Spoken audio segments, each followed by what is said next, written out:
What's happening in Ambae? Well, some people may know there was a volcanic eruption last year in September of the volcano Manaro. These volcanoes are a little bit unpredictable, but they also have lots of tremors and earthquakes on a fairly regular basis. So people initially didn't take much notice of what was going on, and then it was obviously building to something bigger.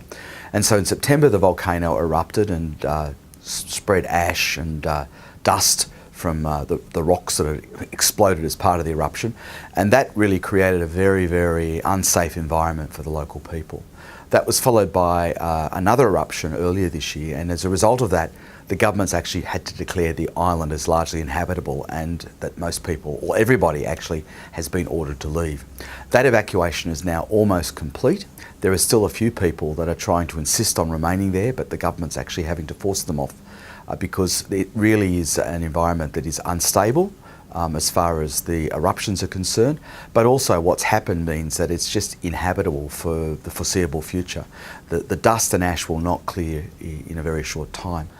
So ACOM has responded to this initially by trying to provide some emergency relief assistance. To give the government of Vanuatu its due, they have been working very hard, but it's a small country and they don't have enormous resources to do the sort of work that's required. So assistance has been needed, and that's been provided from a variety of sources, including ABM.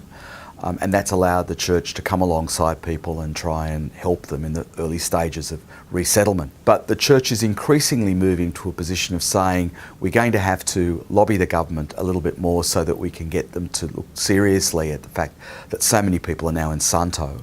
And although the government's committed resources to Maiwo, some of those resources we hope are going to go to Santo because that's where the people are. You've got people scattered everywhere, and while for a short period of time that's okay, at some point in time you want to bring people together so that they can actually rebuild their families and their culture, because that becomes really important. And if you want communities to be resilient, you actually need to encourage them to reconnect to their culture and their family ties.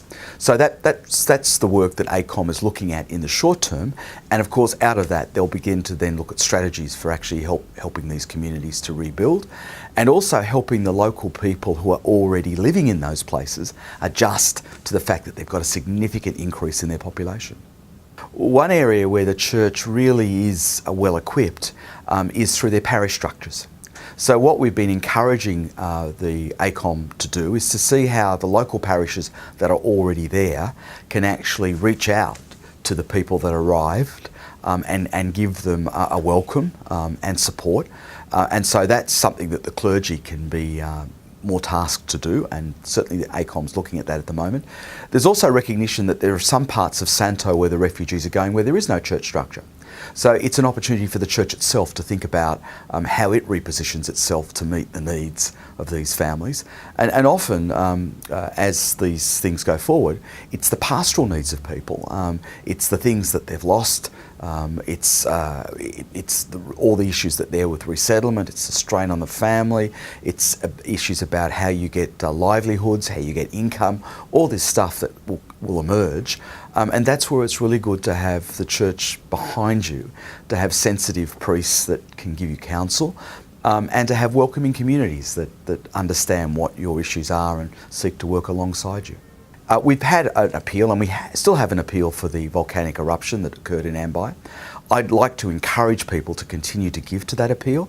The money has been already committed to some of the activities that are needed, especially some of the mapping and some of the assistance that was provided in the early stages. But clearly there's going to be ongoing needs as the communities are resettled and as they rebuild their lives. So I'd like to encourage people to think about continuing to give, and maybe not to just give once, but perhaps a couple of times, because we're going to need to have funds over the next few years to be able to assist with this work to go forward.